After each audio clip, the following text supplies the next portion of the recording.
place. Never be scared of prayer, and never be ashamed of prayer. If you have to leave the grocery cart full of groceries and run home to pray, then that's what it takes. Whatever it takes. If it takes taking a half a day off, going to the boss at lunch and say, man, I have to get out of here. I have to go home. And I have to take a half a day, knowing that you just have to run home and pray. That's not a sign of weakness. That's not a sign of not being a Christian. The enemy will slip up and tell you that beside you and say, well, a Christian don't even think that way, and a Christian don't even do that. But the battle is fought. And if we try to fight it in our mind, and try to reason with the devil, or with ourselves, we won't win. We have to run. We have to run to the secret place. Because when we neglect the secret place, when we neglect our refuge, it's not long until we lose strength. And it's not long until the devil does slip up. And he says, you want to give up. You don't want to live like this anymore. Look how much fun everybody else is having.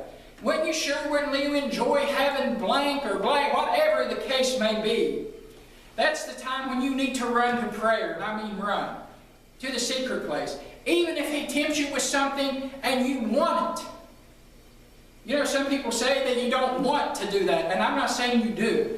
But if it ever comes to and sneaks up to you and says, don't you want to blank, and everything in you says, yes, I do, then you need to run to prayer even the faster.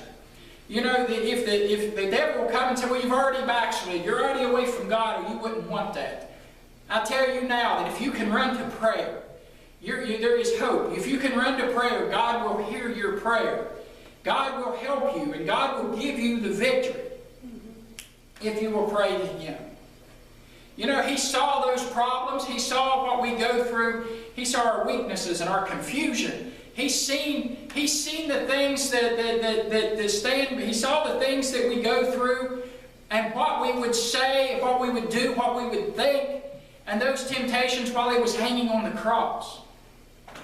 He saw them before the foundations of the earth. And still yet He died for us, that we can run and pray to Him, and we can find strength and get victory through prayer. The songwriter declared, though Satan should buffet, though trial shall come, let this blessed assurance control, that Christ has regarded my helpless state, and has shed His own blood for my soul. If we would just pray, we could have the victory. If we would stay in the secret place and use the secret place as the preferred battlefield of prayer, the preferred battlefield of the enemy, where God has ordained and where we can get true victory, is in the secret place of prayer. And as a conclusion, as I finish this sermon on prayer, I want to ask ourselves, like I said, I don't want any kind of to be scolding or to say I'm talking down, but I do want us to think, could I pray more? Or how important is prayer to me? I pray that God will give us a desire to pray more. We may never be John Wesley that spends 2 hours a morning in prayer, rises at 4 to spend 2 hours. We may not be like some of the others that the best 3 hours of their day was spent in prayer. But do we pray as we could? Do we pray as we should? And if there was any advice that is universal that I would give to the most vile sinner or to the most heavenly saint, it is to pray.